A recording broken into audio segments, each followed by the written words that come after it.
朝文武能听到我心声后，系统为了防止我上朝时打瞌睡，又开始爆瓜了。这个是小妈文学呢。西江二皇子和你们国家的二皇子不一样，你们国家的二皇子在房事上面是个木头，那个西江二皇子玩的可花了，还睡了他老爹的贵妃，贵妃生下的那个小皇子是他儿子。众人一边震惊一边看向了二皇子，就连皇帝都看向了自己的二儿子，连系统都说你房事木，你到底在这个方面能木到什么程度啊？太子和三皇子两个人看向二皇子的眼神都不对劲了，两个人默默地离他远了一点。二皇子，你们这是什么意思？系统这一下子牵扯出来的两个瓜，一个别国二皇子，一个本国二皇子。二皇子表面看着面无表情淡定的很，其实内心已经炸了。你说别人的瓜就说别人的瓜，为什么要牵扯到我身上？我好像一句话都没有说吧？我本来想听西江二皇子的瓜，结果现在被系统这么一说，我对我们本国的二皇子还更加好奇。孔子，西江二皇子的瓜你等会再说，现在先说我们这二皇子的吧。你说他房事上面木是怎么回事？是时间短还是不行？二皇子深吸了一口气，谁不行了？你不行我都不可能不行。众位大臣包括上面的皇帝也在偷偷的瞄二皇子，只是这个眼神有点不大清白，而且看的位置也好像有点不太对。系统时间是够的，也挺行的，但是太过于死板的姿势也太匮乏了。你是不知道二皇子妃和两个侧妃怎么在后面吐槽他的，这三个人不管谁和二皇子睡了，第二天准会开一个吐槽大会。我看了一眼丰神俊秀的二皇子，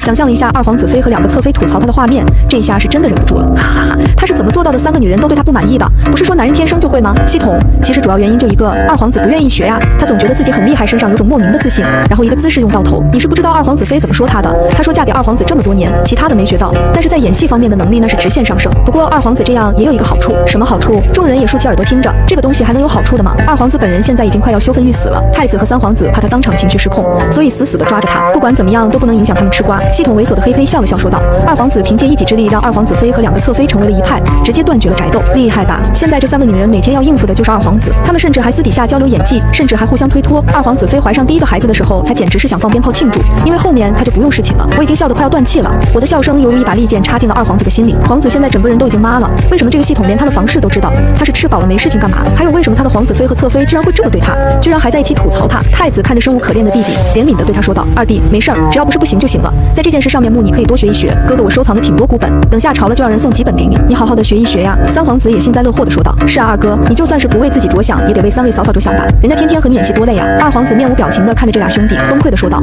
你们俩现在能别讲话吗？能不能让我自己好好的一个人静一静？静一静是不可能的了，因为朝堂上面所有人的眼神都偷偷的在看他，包括他敬重的父皇。宣德帝看着儿子那个眼神带着一丝不争气，你怎么能在这件事上面不行呢？之前成婚的时候不是俺送了图册给你吗？你多好好的学一学不行吗？也不得不说他也真的是个奇才，在平衡妻妾方面确实是个奇才。我笑够了之后还悄悄地擦了擦眼角笑出来的眼泪，然后感慨地说道，想不到二皇子居然是这样的人，从外表看不出来呀。系统可不是嘛，上一次你还说三皇子是一个笑面虎，他们这兄弟几个都是表面上精明，你别看太子现在看着稳重的很，其实私底下玩的可开放了。太子嘴角的笑容瞬间就收了回去，二皇子的心突然放下来了，众人的目光又悄悄地看向了太子。所以今天主打的就是吃皇家的瓜是吧？太子玩的开放是怎么回事？该不会是乱搞吧？我嘿嘿地笑了笑，只是这个笑声带着一股非常重的猥琐气息，在场的所有人听到这个笑声都觉得自己被冒犯到了。林尚书站在那里早就已经麻了，让这个世界毁灭吧。宣德帝搓了搓自己手上的鸡皮疙瘩，在心里郁闷地想到，怎么这个丫头的笑声让人听起来这么不舒服呢？一个姑娘家怎么会有这样的笑声呢？孔子，你就别卖关子了，赶紧和我说说太子是怎么个开放法吧。我记得太子身边好像就只有一个太子妃吧，也没有什么其他的侧妃侍妾，三个皇子好像也只有二皇子有侧妃。系统，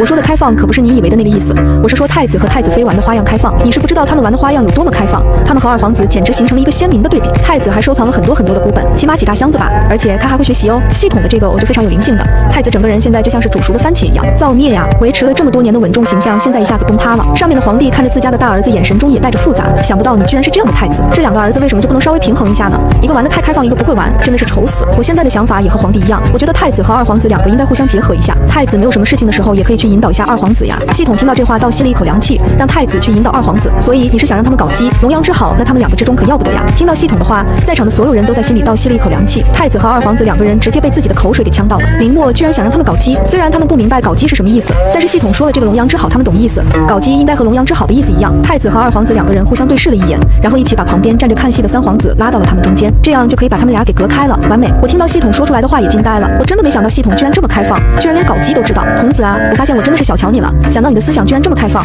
我有说让他们俩搞基吗？系统，你刚刚不是说让太子引导一下二皇子吗？这个意思不就是搞基吗？众位大臣看向太子和二皇子的眼神也开始变得奇怪了。上面的皇帝摸着自己的下巴，一边看着儿子一边想，两个儿子长得都挺好看的，要是在一起也挺养眼的吧。想着想着他的思绪就放飞了，不行不行，这可是他儿子，不能乱想，但是稍微想一想别人又不知道，稍微思绪放飞一下吧。李公公看着皇帝开始发起了呆，赶忙咳了两声。宣德帝听到李公公咳嗽的声音，瞬间就回过了神，他尴尬地看了李公公一眼，有点不好意思地转过了头。底下的我开始跟系统解释，我不是让太子和二皇子搞基，只是想让他们兄弟俩互相帮助，长兄如父。作为哥哥总不能看着自己的弟弟跟妻子房事不合吧，你们说是吧？系统听到脑子里都是一团浆糊了，虽然他并没有脑子。行了好了，你别再说了，你越说我就越不理解了。反反正我大概懂这个意思就行了。你还要不要听西郊二皇子的瓜呀？系统开始了注意力转移大法，我本来着急解释的心一下子就被吸引到这边来了。太子松了一口气，天哪，这真的是太折磨人了。他现在无比感谢那个西郊二皇子，多谢他救他于水火之中了。这个小妈文学的瓜吸引了朝堂上所有人的注意力，特别是皇帝。